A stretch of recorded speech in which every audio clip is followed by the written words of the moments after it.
Good afternoon, everybody. My name is Josh Abrams. This week we're covering chapter two of Tim Harford's The Undercover Economist.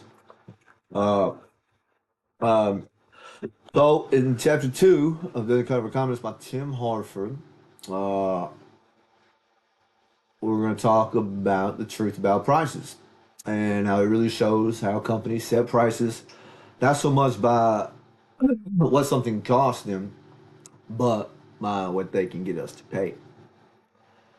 One of the coolest examples of this chapter is about coffee shops. The actual coffee beans in your cup only cost a few cents, but you'll pay a couple bucks or more for it. Why is that? That's not the coffee. It's things like rent, location, and more importantly, what this chapter talks is how much people in a hurry are willing to spend, or just how much people are willing to spend, period, hurry or not. Uh, That leads into what Hartford calls price discrimination.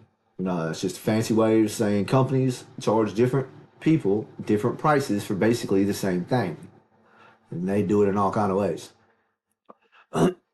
They offer different versions, like economy seats versus first class on airplanes. It's a well-known one. They charge more where they know people will pay, like coffees by the train station, something we discussed in the first chapter. They bundle stuff like overpriced popcorn, and soda in movie theaters. Uh, you'll pay. I don't even know what the markup on popcorn in a movie theater is, but it's insane and outrageous. Uh, and then coupons. Those are meant for people who care more about saving a few bucks, while others are just willing to pay full price and not even put in the work to get the coupons. The big trick is they don't and they can't force you. You kind of choose where you fit in, and that's how they make the most money. So can it be good? Uh, it says now price discrimination sounds kind of unfair at first, but it's not always bad. For example, student discounts let people get access to stuff they might not afford otherwise.